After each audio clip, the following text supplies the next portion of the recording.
This is ParksCenter.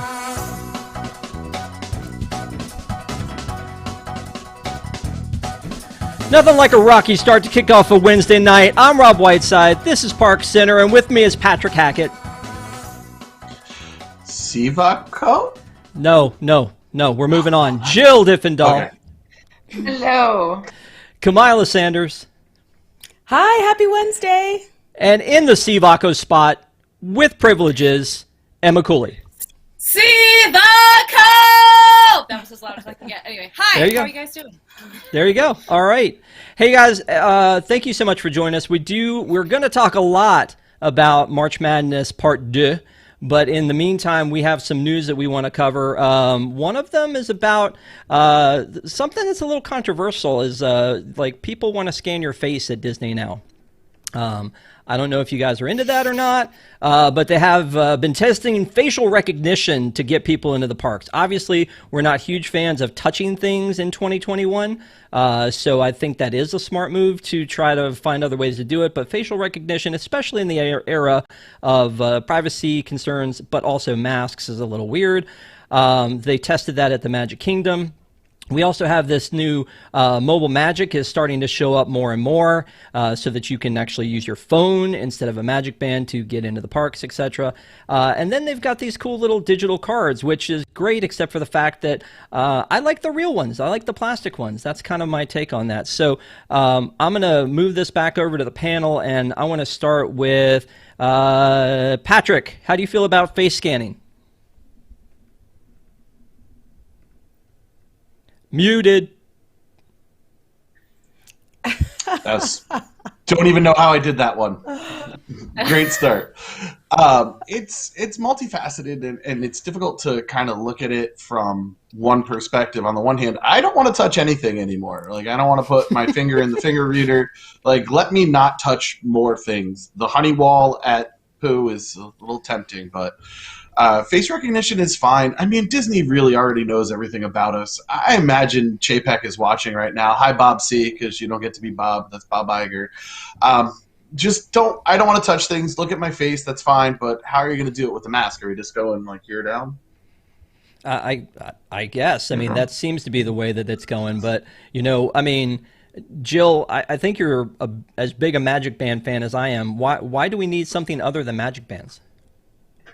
Right? Like, they only just put magic bands in not that long ago, and they spent a whole lot of money to do it. So, plus they make a whole lot of money on selling people magic bands, because those magic bands that I spend $30 and $40 on, I'm sure don't cost anywhere near that. So they're like cutting off a merchandising option that probably makes them millions and millions and millions of dollars a year. They installed all of this billion-dollar technology, and now you're going to say, no, we'll just scan your face or scan your phone. I mean, although I think the phones, the MagicMobile stuff still uses the touch points that already exist.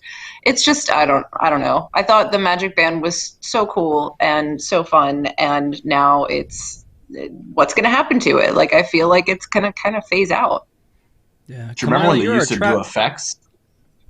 What's that? That was a minute. Some of them still do. I said, remember when Magic Bands used to have effects? Yeah. Mm-hmm. Some of them still do. So, Kamila, I was going to go to you. You're our travel expert. Do we need this many ways to tap into a park?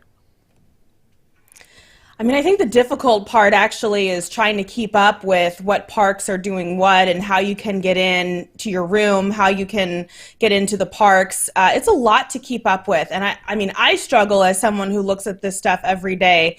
So I don't know how people who go once in a blue moon, you understand why it's so daunting. But I will say, I think it's very interesting to see how much Disney is investing in a lot of this technology, that even as we kind of come into this post-pandemic world, they're not going back. And I think that's really interesting. I think it's a good thing. But it's just, I'm kind of interested to see what else they've got for us. Yeah. Emma? Yeah, I mean, I think they already have, all the information about what you look like if you do PhotoPass with all the ride photos and everything. So to me, like, especially since Universal has had facial recognition for Express Pass for a while now, it was kind of surprising to see that it actually took Disney this long to make the decision to test this out. But I think it also makes sense for security reasons because again, you're not having to do the touch point to match the person to the park ticket. And actually, I think it might be a little more accurate, rather than the fingerprint, having the picture of someone's face. So, yeah. I mean, I agree that, like, I hadn't even thought about the whole Universal Pass and them taking your picture and using that to use that as your identity. So that's a good point. I feel like they've introduced a whole bunch here. Like, they've introduced the new, Key to the World cards. They've got the new Mobile Magic. The face thing just seemed to come out of left field. I feel like you can already, just touch in with your Magic Band, but maybe there's a security issue with that. I know Universal for a little while was making sure to have you scan your card and then also check your ID, and now they're back to having you touch things. So I don't know. It's a little weird. And can I also say, just thinking about the mobile pass, I kind of hate how much we are continually asking our phones to do. So many people have phones that die, and we already have to, have all these devices on us to try to charge them. I just think it's becoming too much, and I don't like the move to that. So yeah. I'm on the Magic Band train.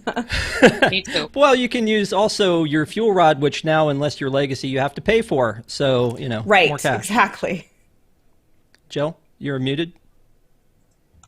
I went to dinner with a friend of mine last week here in Pennsylvania, and she has not been going out to dinner very often. And the restaurant we went to had the QR codes that you scan, just like everywhere in Disney. And she was like, "What is this? Like, why is this happening? Why is there no menu?" And it just makes me think, like, we're so used to it because we've seen it so much. But what about people that are going back to Disney for the first time and are coming from places where they haven't been able to dine out, or they haven't felt comfortable dining out? Like, there's still a whole bunch of people who are so not used to this. But yeah, I totally agree. It's like, I'm paying you so much money and you want me to use my expensive phone to do all the things in your park. Like, I get that we almost all, but not everybody has a smartphone, and certainly not everybody has a smartphone that's capable of running that behemoth hunk of junk called My Disney Experience. So it's just, I don't like that Disney is pushing so much of the experience back on you to maintain. I've got a great suggestion. Everybody gets assigned a communicator when they walk in. Yeah. Let's move on to talk about this new hotel situation. So back in 2018, we talked about on WDWNT.com that there were permits for a new EPCOT Future World hotel that would be at the entrance to the park. I was picturing something along the lines of this, which is actually Paris, where they have the huge hotel and then you walk underneath it to get in. And so I was thinking something like that, and that might be pretty cool, but it would maybe block, what you see from Spaceship Earth. When you walk through the parking lot, that's kind of cool. Well, it looks like there's an update that maybe this is actually going to happen. This dude, who, I mean, why wouldn't you trust him, has put out that he found some basically, I guess, they were looking for bids to build this new proposed hotel. So, I guess my question for you guys, and I'll start with you, Emma, is this a good idea to build this hotel? Let's assume it's happening. Is this a good idea? I personally don't think so. As far as where all of the other EPCOT area resort hotels are, it doesn't make sense.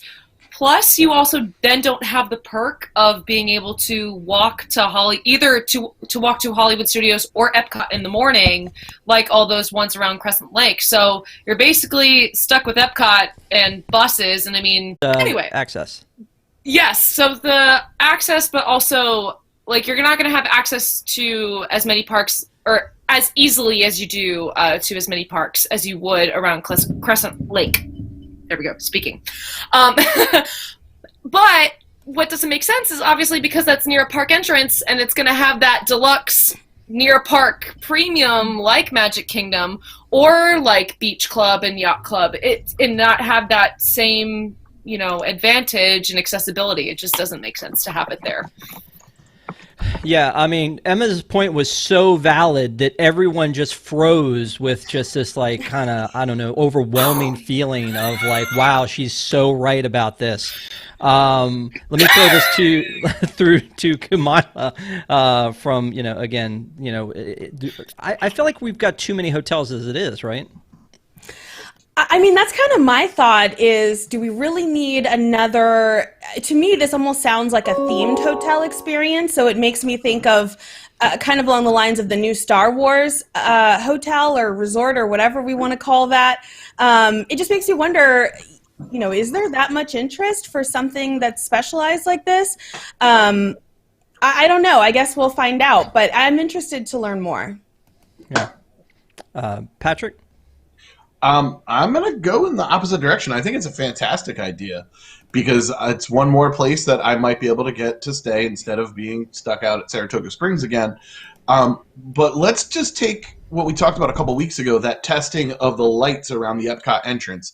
Let's magnify that by, 3-4 stories of hotel that all have that effect. And I mean, you're really adding something to the already would better be spectacular, harmonious with that hotel as the backdrop. It'll give you a new place to stay. You can walk from there right into the park. I think it's a great addition. It's a really fantastic feeling as you walk into Paris underneath the hotel. There's something very magical about it. And I think it's the same thing as going under the train trestles. It's a nice experience. I think Epcot could use it. Why not? Okay, Jill? I'm interested to see which will be taller, the new Epcot hotel or the harmonious Ring of Fire. I don't know. Man. I don't think this is a bad idea, but this has been a rumor for so long that my opinion is just I'll believe it when I see it, because we've heard this rumor so many times in so many different iterations over the years that I need a whole lot more evidence than this before I think that this might actually be happening anytime soon. Yeah. Okay. Well, yeah, and my thing has been at this point is there are too many hotels, I think, at Disney World for the amount of parks they have. So I'm welcoming any more hotels as long as they would just eventually build me a fifth gate. That's all I want. Just a fifth gate. No big deal. Make it awesome. So let's move on to something else that was going on since, we talked about this a lot, is the Touch of Disney actually finally opened last week, right after the day after our show. So Katie from Disneyland News Today was there, grabbing lots of content, grabbing lots of free things that I wish I had, like a Legacy Pass Holder magnet and a cool button. They had a lot of other cool stuff going on, including these Lamplight Lounge coins, which I think are very cool. I would love to have had those. But these character interactions, I think, were really neat, too. Especially, they felt like they were like on a bigger stage, I feel like. I watched the park video that she had done where they were, we were watching Max and Goofy fishing, and I probably could have stared at that for like a long time. I thought that was a really neat thing. So, Kamila, I'm going to throw this one to you first because I know that you have or Lamplight Lounge, and if you do that, you really are paying $75 to have a reservation, which I think speaks to the absurdity of it all, to be completely honest. But from what I've seen and from things I've heard, I feel like they could have had more character interactions. A lot of people said that there just weren't really that many. They thought they were going to see more. The 4 that we just showed were the ones that I've seen, so that kind of makes me think there's not a ton more besides that. And then beyond that, I mean, you really are just kind of walking around the park, which is cool. But yeah, I mean, I'm not gonna lie, I may have a little bit of buyer's remorse that we really spent all that money, went through all that effort just to get in and get some food. I don't know. Yeah, so just looking around, looks like you can see Donald waving from, I guess he had a way to get into the Grand Californian. Good for him. I guess star power gets you somewhere. Daisy at the Silly Swings, Chip and Dale near Grizzly Peak, so, playing in the, playing in the woods a little bit. I think that looks kind of cute. Sadness over by the Emotional Whirlwind. I know that I saw Joy over there as well. And then you have the Lightning McQueen, which and Mater both. So I think those are kind of neat opportunities. So, I mean, it looks like there are a few others, but like you said, there's if you were going to spend a lot of your time at Carthay or at Lamplight, you may have been wasting your admission there. Anybody else? I'm just glad to see some entertainment. That's all. Okay, Patrick? Ron Diana brought up in our company Slack that this social distance for characters is going to be really hard on little ones as we start to integrate kids back into the park. I mean, my daughter adores Goofy and adores Mickey and Minnie, and I don't know if that, like, them popping up from that far away and not being able to run up to them is going to be good enough for her. I'm hoping to see, a change soon, but who knows? Yeah. All right, so let's move on then and talk a little bit about there's a new backstory for the Jungle Cruise that we've learned about. So Alberta Falls is now going to be, who is a big part of the Skipper Canteen story, is now going to be a bigger part of the Jungle Cruise story. So, we've already seen that they are redoing the Jungle Cruise. They're taking this opportunity not to just make it I guess more inclusive, but also it looks like they're really taking an opportunity to upgrade the Jungle Cruise. I don't think that there's been really a strong theme to it. It's just been a boat with some jokes on it, which I've always enjoyed. But this looks like they're kind of taking this to another level. So I want to start with this one. I want to start with Jill on this one. How do you feel about the new storyline, and is this a good idea? Oh, I think the new storyline is really solid. I mean, for attempting to to basically remove stuff from the existing storyline of the ride and insert new stuff that has to fit with all the other stuff in the ride, I think they did an excellent job. Now, the fact that they're broadening that, basically giving us an actual bio for Alberta Falls, who we knew existed, but we really didn't know a whole lot about her. Now we've got this whole newspaper interview with her that tells us all this stuff about her. It's tying Jungle Cruise much more closely to Skipper Canteen, I think, and giving us a lot more meat on those bones, tying it to, Mystic. She's talking about visiting Mystic Manor, and I love the idea that we're highlighting one of the female C members, because I think that doesn't happen a whole lot. Although I guess there's an argument about whether she is actually a C member or if it was just her grandfather that is a C member.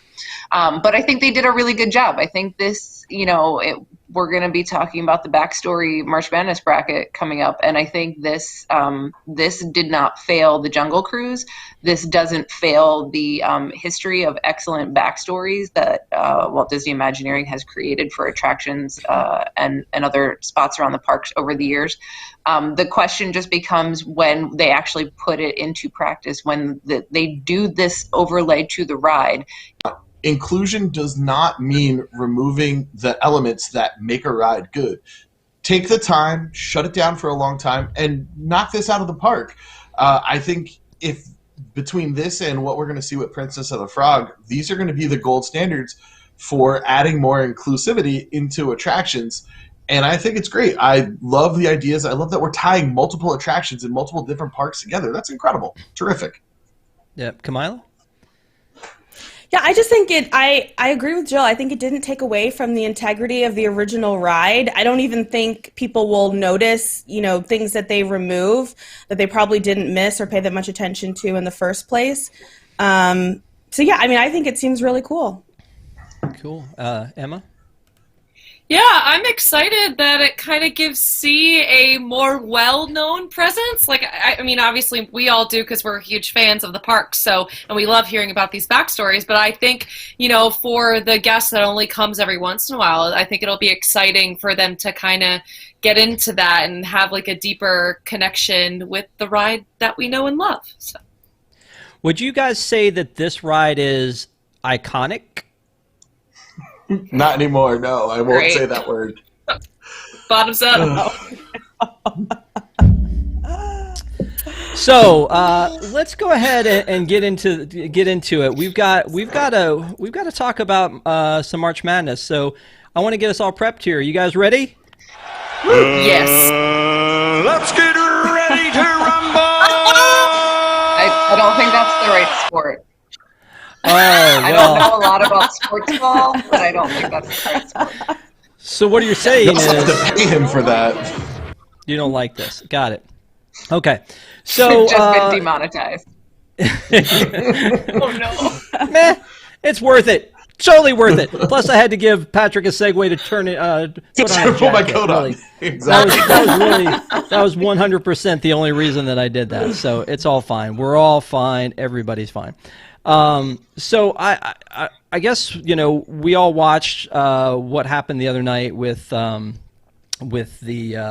brackets, and we've got the brackets here. For those of you who didn't watch with us, this is the backstory top 64, and they whittled it down to the top 32. So during the show last week, Tom read out the backstories to all of the 64 participants. These are attractions. These are hotels, resorts, restaurants from all over the world.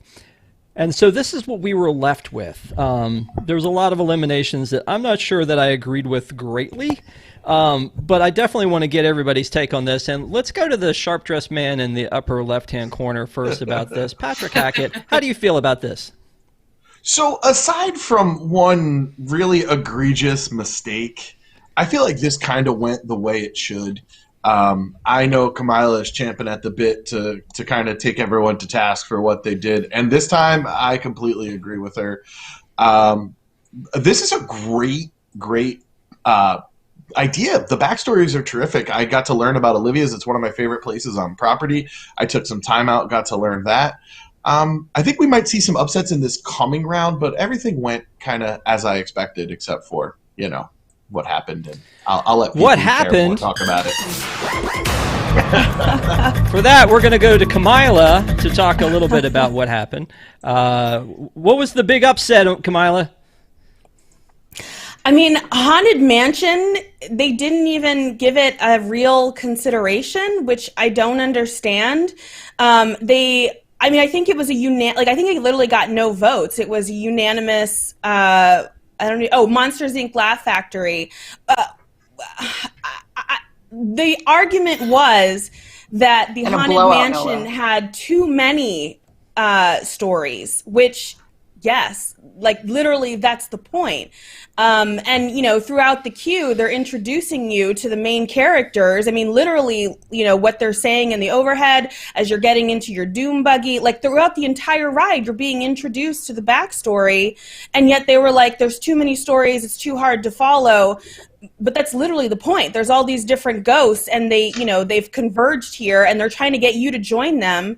So I no one even fought for it. I don't understand. Yeah, and I think it's one of those things, and I think we've kind of pointed out before where Tom started and he's like, I'll start and let me explain my theory on this. And a lot of people were like, oh, you know what? I think you're right on that. I would never have looked at this and said, hey, you know what? Out of the Haunted Mansion and Monsters Inc. Laugh Floor, what has a more dynamic, integrated backstory of all of these, especially because I feel like we skipped a lot of IP-based attractions because they already have a story to them. But I'm going to go to you on this one, Joe. Did this one bother you, or is it something else that you thought was out of sync? I mean, honestly, I didn't. I get what they're saying in so much as I think the problem with Mansion is not to me, it's not that there are too many backstories, because I completely understand that the ghosts all have individual backstories. Of course they do. They were all people who had lives and had stories. I think the problem is more that the attraction itself doesn't have necessarily a coherent story. Like, where's the story? Where's the story of the building, like Master Gracie, and how did this come to be? And I think that's the part that is anemic and lacking, and that's the thing that I seize upon as why I struggle with the Haunted Mansion. I don't think it should have lost to Monsters Inc. Laugh Floor. I think that's terrible. Like, nothing should lose to Monsters Inc. Laugh Floor. But I don't see that it would have gone that much further in the competition. But to your point, I think the thing that I struggled with is this is the reason that we shouldn't have done 2 brackets this year. And it's funny to me because Tom on the show said, we just said, oh, let's do it. No, we didn't. Tom did. We had no say in this whatsoever. Just FYI. But this frustrates me because I feel like there were so many of these things are things I didn't know, things people in the audience didn't know, that we rushed through all these backstories. They didn't have ample time to talk about it. They didn't even have ample time to really go into the backstory itself, so they knew what they were voting on. And it was just, and especially like towards the end, obviously the show took forever. We all had to watch almost 4 hours worth of bracket to be able to talk about it. The last region, whatever, the last quadrant on the bracket, they sped through in like under half an hour, whereas the other ones took like an hour or more. So it's kind of like, they're even rushing through the end of it at that point. So you're not getting the full story. And some of these attractions are not getting their due. And I get that they will over the course of, tomorrow, I guess, is all that they have left. But I feel like this was a real missed opportunity in terms of really getting to dig into these backstories and share them with people in the audience and really discuss like what's good, what has Walt Disney Imagineering done in the backstory department that's really remarkable, and that is so much of the reason that we all love Disney parks so much. Do we? And yeah. Well, before we can go on though, do we know? I don't think that Haunted Mansion even got call-in votes, did it? Like, no. Even the people who were at home decided not to champion this. This one, though, I blame it on they didn't really tell the story. Like, for as much as time as they spent on something like Port Orleans Riverside, they could have really gone into more depth. And I just feel like, you have Memento Mori. You have an entire shop dedicated to the Haunted Mansion story. I have the Madame Leota sipper somewhere. It's in a box, but I have it and I love it. She's fabulous. Like, what do you mean? Like, none of this gets a story. I literally don't understand. And the fact that none of them said anything. What? But Monsters Inc. Laugh Factory? I don't get it. What are we doing? Yeah. let me cut to you, Emma. How do you feel about all this? Yeah, so here's the thing. I don't think it should have lost to Laugh Floor. But I think the issue is we also kind of don't know what the official backstory is, if that makes sense, because you hear all these things of cast members having their own story and what their take on it is. And so I feel like there's a lot of convoluted information out there about the Haunted Mansion backstory, both when it comes to the characters, like for instance that whole made up thing about Constance's ring being in the pavement, her chucking it out the window, where that's just it's just a pole that used to be there that was then cut down. But things like that. So I think that's why it's, Tom was just like, oh my gosh, there's too much, whatever, it's not good. So I would be curious to know, and I wish they had taken the time to explain what the actual backstory is. Now, of course, whether it moved on or not, it's going to lose to Mystic Manor. Like, we all know that's going to happen. But I really don't think that they gave it a fair shake, and I also don't think they gave Stormalong Bay a fair shake, because Illuminations, they said the backstory was the story of the show. That's not a backstory. Anyway, I'm good now. Just thought I wanted to say that. Wait, can I just say one more thing, and then I'm going to move on from Haunted Mansion, because clearly you don't have an appreciation for this fantastic ride. But like, if you ever watch like Ghost Adventures or like any of those types of haunted shows, like part of the point and part of the fun is that, you know, there's all these different stories and you don't really know exactly what happened, but that's kind of what draws you to the fact that it's haunted, is because you know something happened that's terrible. So I feel like not drilling down to the exact story is part of the point. And I'm done. I'm moving on. Well, I mean, you don't need to be done, but I do want to say thank you to Tony for the $5 super chat. He says, "Great show, guys," and yells wigs. Thank you. And thank you. We always yell wigs. We appreciate it. Thank you so much for the super chat. And Kamila, you don't have to be happy about this. I'm not happy about it. I just think that the fact that it was like a sweep on something like the Haunted Mansion. I mean, I agree no with one you, had like, anything to say. well, I mean, Eric said, and Eric's probably in chat, but Eric said something about, we don't know if it's the sea captain or Constance or Eddie Murphy. I It's don't definitely all not of Eddie them. Murphy. It's It's 100% not Eddie Murphy. Like, I can say, you cannot hold Eddie Murphy responsible for that or not having Jennifer a Tilly backstory. is not a Disney princess somehow. Like the bride of Chucky doesn't get to make the cut here. By the way, I liked Kamila's suggestion about last week when she said that maybe when the Haunted Mansion comes back, she didn't say this, but I felt like, putting princesses in it would be a great idea. Why not? Like, why not? Zombie princess. Maybe when it comes back, it'll have the backstory that it deserves. I don't know. I just think that I think it deserved a better. I think that the movie was okay. I don't hate it like a lot of people do. I think it deserved a better movie. And I think it deserves at least a running in this in this tournament. So I agree with you about it wouldn't have made it much further, but it does seem a little bit insulting for that one not to have gotten anything. But that just says that nobody really felt like they needed to stand up for it, and that's the thing. So Wait, one last thing. Monsters, Inc. Laugh Factory. Disney didn't care about that one so much that it's like the one show they could have brought back during this time, and they still were like, no, that's okay. Well, that's Just fine. saying. yeah. I'm just saying. Can I just make two other quick comments? One Sure. is that there were 32 matchups in this first round. Only 7 of them, seven, didn't end with either a shutout or a 6-1 vote. Like, I feel like there's something wrong there. If, like, what is that? Almost a quarter, more than a quarter of the match, or less than a quarter of the matchups were like remotely competitive. Like, that bothers me. That like, or is it a matter of the fact that, like, Tom said this bracket was originally going to be 32, not 64. So maybe we put a lot of kind of stuff in this bracket that didn't really deserve to be there. And I think the other thing that I struggled with was so many of these entries were international parks that we don't know a lot of the backstory. Even diehard Disney fans don't know all the backstories of stuff that's in Walt Disney World or Disneyland, much less in the international parks.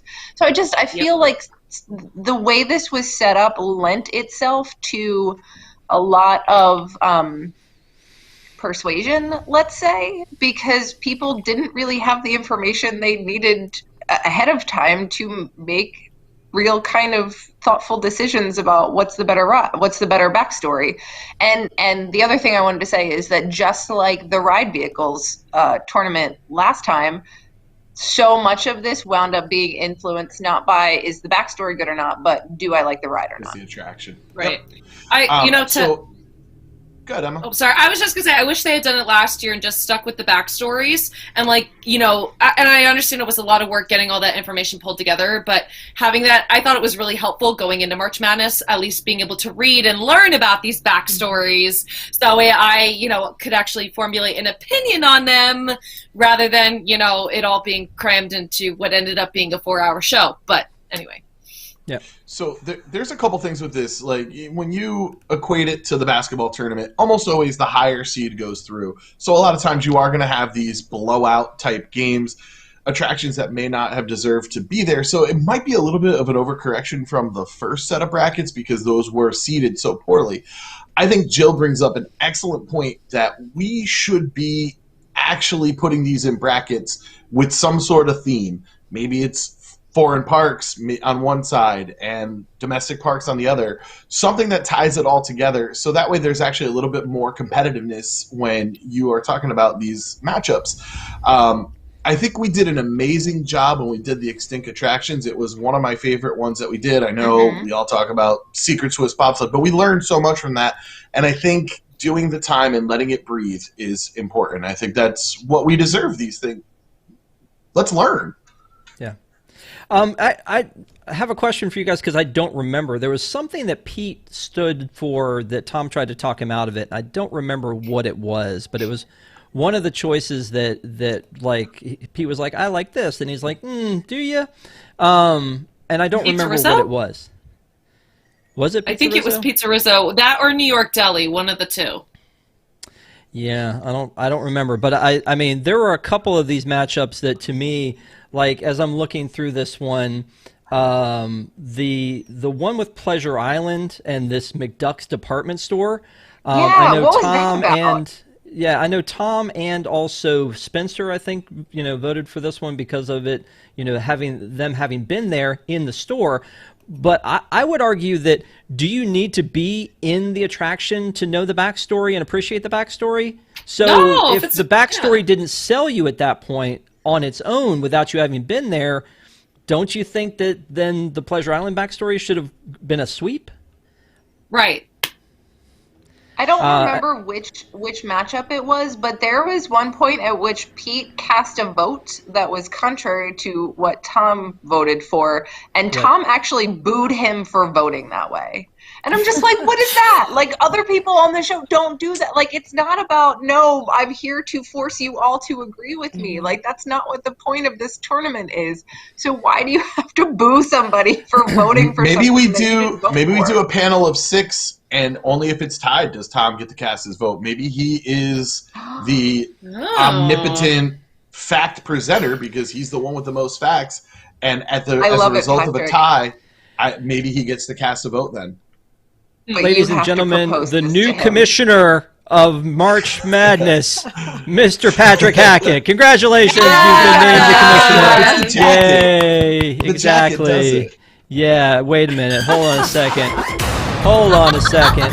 I do want to say though that we had one that was overturned during the thing, and I think it was just the one that was overturned, and it was the one that was Sid Cahuenga's.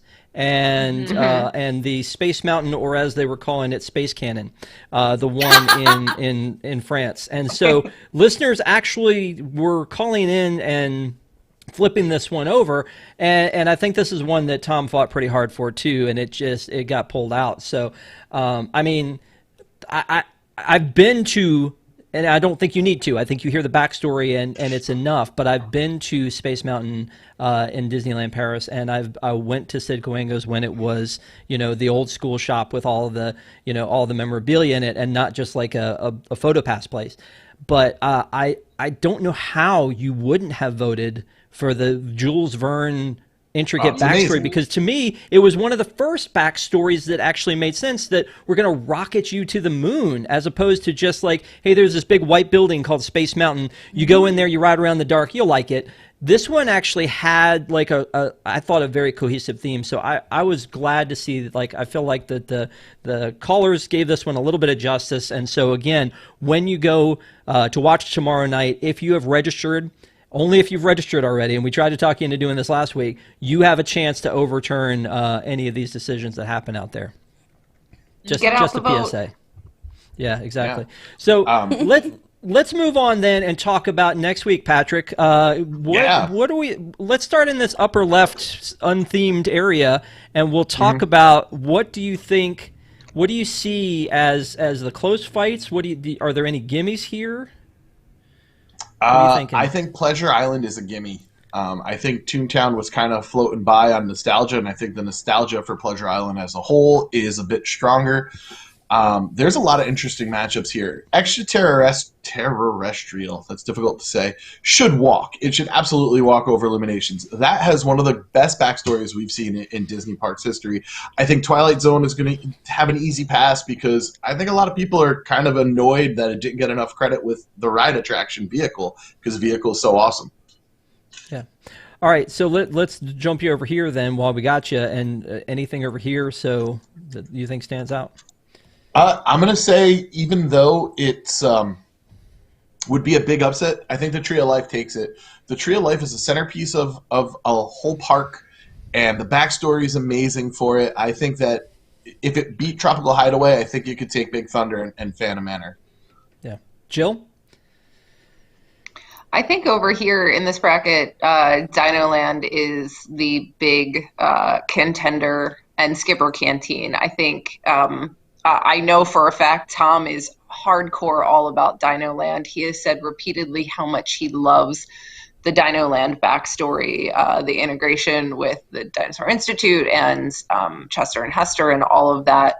I know he loves it. So I think that's going to be a tough one. And then I think Skipper Canteen, it's that whole bracket is going to be Skipper versus Dinoland. Okay, and then back over here.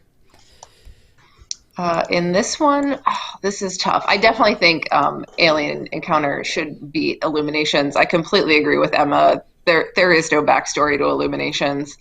I'm going to be sad because I think Jock Lindsay's is going to lose to Big Thunder because Tom has a lot of hate for Jock Lindsay's. For some reason, I don't understand. I love Jock Lindsay's. It's my favorite bar on property. But I think this bracket will come down to Twilight Zone, Tower of Terror versus Pleasure Island. Okay. Kamila, I mean, now that Haunted Mansion's been knocked out, how far should we push What's Laugh left? Floor? What's left? Laugh Floor Yes. and I. Not a lot of vote-based attractions here. It's interesting. I think so many of these, I guess I look at them based on whether or not I knew the backstory, even just as a kid going. And to be honest, the one that stands out for me is Pleasure Island. And, the pirate theme, I mean, that was even evident when I was a kid. And it technically wasn't even a place that I was supposed to go to or know about, it felt like. So I really think that one is fun. And I do think a part of this should be, how well known the backstory is, because Disney, should be able to tell a story. And if they can't, then to me, that's a problem. On the other side, I kind of agree with Jill. I think Skipper Canteen is a little bit of a sleeper. But I think it's one that, the backstory is part of the reason why so many people try to go there. And it's kind of what's so fun about it. So yeah, I hope to see that one. Yeah, so I have a funny feeling that Tom's going to really push for Pan-Galactic Pizza Port because he was very excited when he was talking about it. You think I'm kidding? I think it's going to be that one and Skipper Canteen. That's going to be a tough matchup, going to the top 8. But yeah, I think what'll be interesting to see is if Tower of Terror makes it past Soarin' Fantastic Flight. I think it will, especially since, not a lot of people have been to that overseas park where that ride is. But yeah, I'm interested to see that matchup tomorrow. All right, cool. Just to support your point, Emma, Tom called Pan-Galactic Pizza Port his son. He literally referred to it as my son. So just... Here we go. Again, it's this year's secret Swiss bobsled training facility. You think it's not going to happen, but it's going to.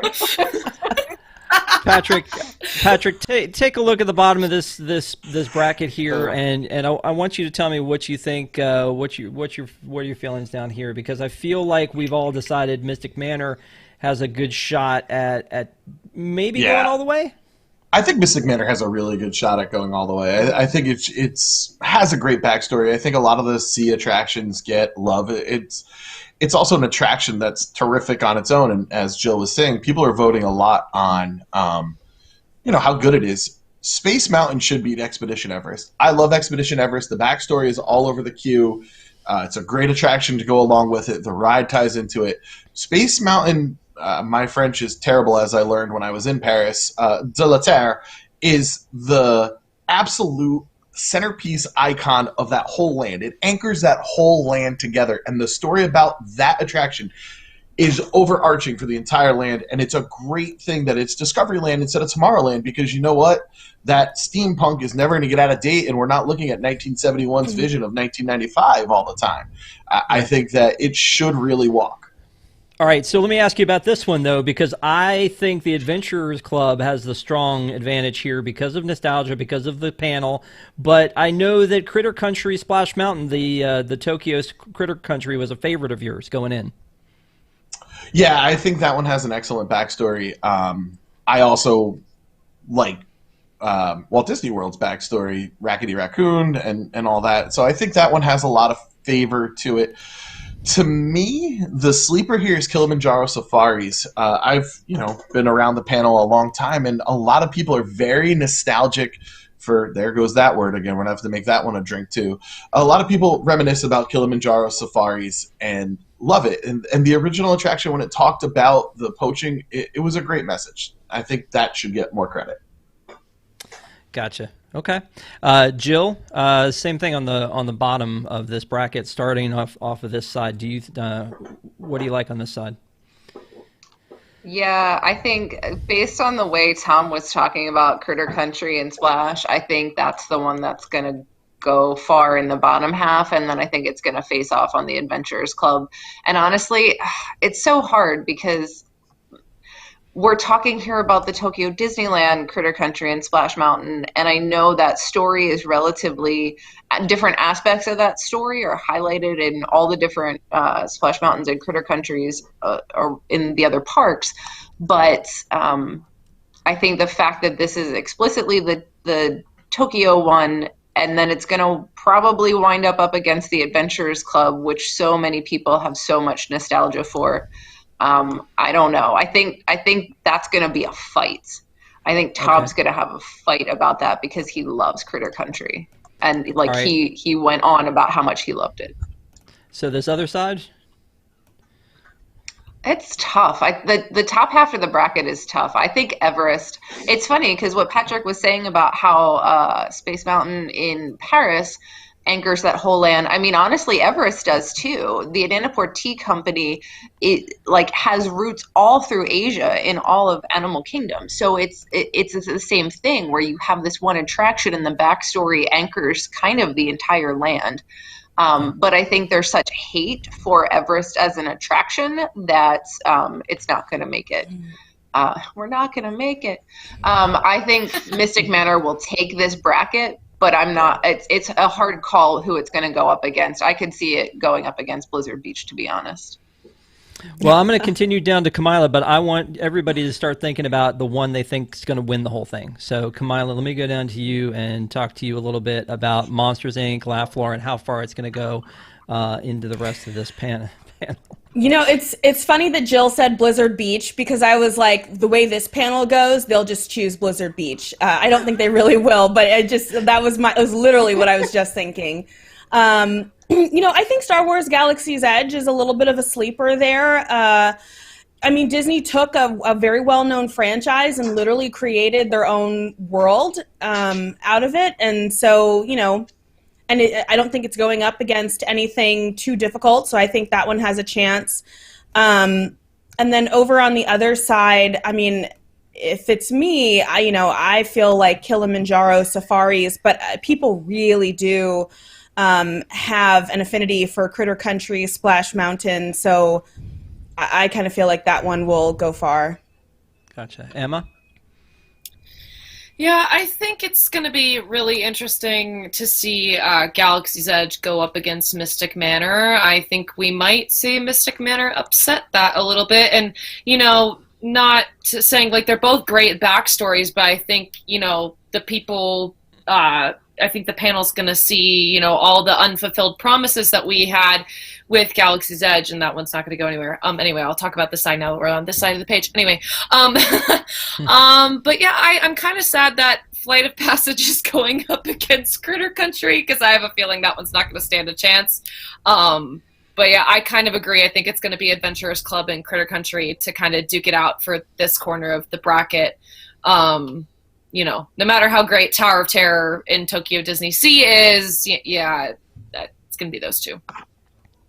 Okay, so I'm going to go around the panel and start. I'm going to start with Camilo in this first one and ask just again, what do you think will take the whole thing? And then, obviously we're taking into account how we think the panel will vote.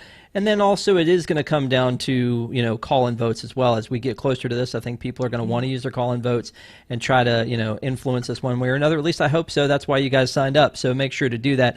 Before we go any further, though, I want to thank everybody for watching, and hopefully you give us a thumbs up. If you haven't done that already, we've got about 200 people watching, and we've got, so we'd love to see everybody give us a thumbs up. And it really helps people to find us and find the show, and makes Patrick very happy. And Patrick dressed up for the night and everything, so really, throw a thumbs up for Patrick. So Camila, let me ask you, out of all these, which is the one that you think is going to take the whole thing? I mean, I just still feel like it's going to be something out of left field, something that we haven't even really been spending that much time talking about. I'm gonna say the Space Mountain. Really? Okay, like the Space Mountain in France? Mm-hmm. Okay, that's a bold move. Let me throw it to Emma. What are you thinking? I'm thinking Tower of Terror, the Orlando one. The Orlando one. Okay. Again, very bold move. Jill? This is tough. I personally want to see Pleasure Islands. I have a hard time knowing what the panel will pick. That's going to be tough. But at the end of the day, I think a sea attraction is like, there shouldn't be a world in which a sea attraction doesn't win this tournament. Solid. But just, you're not sure which one, just a sea attraction. I think it should be Pleasure Island. I think it could be Mystic Manor. Okay, cool. Patrick? I'm predicting the winner comes out of the top right quadrant. I feel like there's a lot of big contenders for the championship there. I think a sea attraction is a good idea. I think Skipper Canteen Jungle Cruise, because it was completely ripped off in the ride attraction portion, and it's a boat. So that would be my pick to win.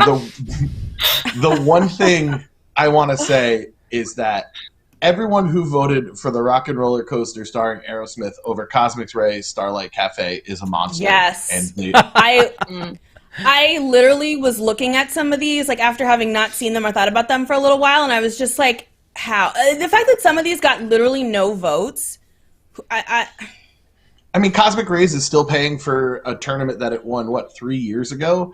Come on. It should. It's ridiculous. Blame Josh. That's all on Josh. Can I just say, yeah, it was Jessica. It wasn't Josh. Well, it was both of them.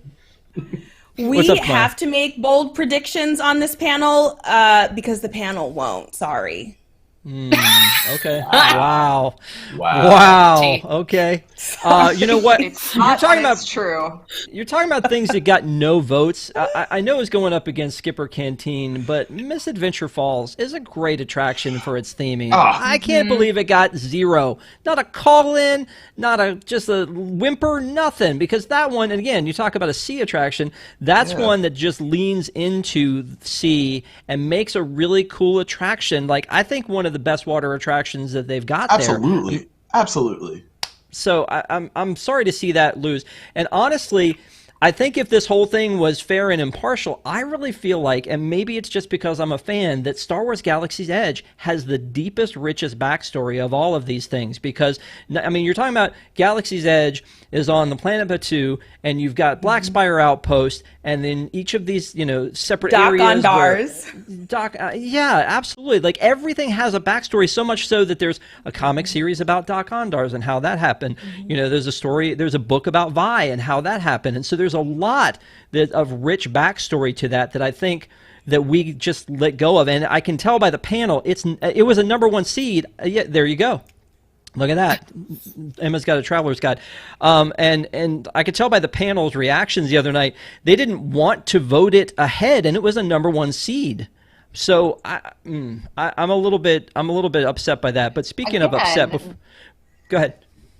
I was just going to say, this is where how their feelings about the attraction or the restaurant or the land or whatever absolutely colored their voting on how good the backstory was. And I think Misadventure Falls is another kind of way to look at that as well. It's the same thing. People aren't going to wind up, I think, voting too far on something in a water park because the water parks are not as revered as the theme parks. So it's never going to make it no matter how good the backstory is. I will say, though, that, and I think we all agree on this, that as much as, and we talked about this last week, as much as we're, hemming and hawing about all of this, it really is a lot of fun to learn more about these backstories. And I know that, Patrick, you mentioned Olivia's, like, I didn't know the backstory to that one. Great backstory. It was really neat hearing about this, and it very, very much felt like that, that just whole, like, learning vibe of everything, because we just, as Disney fans, can't get enough information when it comes to this. So the fact that this has been out there and we learn all these backstories is great. I just feel like they're not looking at it objectively, and so that can be a problem sometimes, and that's why we like to sit here and talk about it. But before we go, Patrick, how upset are you at how many open pops there are in this picture? I mean, look how many unboxed pops there are in this picture. So many unboxed pops. All in, be out. Great. Oh, he can't unsee it now. Ooh. He's going to have nightmares about it later. It's horrible. It's so upsetting. Sorry, they belong in their homes. Yeah, see, this is how they're supposed to look. This is how they're supposed to look. They're supposed to be nice in the package, on display this way. It's just. Hey, to each their own, okay? Okay, to each their own. I mean, absolutely. Yeah. To each their own. You're just a little bit wrong in this case, Emma. So thank you so much for watching. Thank you to our wigs. We love you guys. Thank you so much for everything you do. The cool thing is that if you are a Wigs member, there's a post show coming up for you, and we will see you there. And if you are not a Wigs member, we will see you next week, and we'll be back talking about what happened tomorrow night, and then also catching up on some Disney news. So thank you guys so much. We appreciate you. Have a great night, and we will talk to you soon.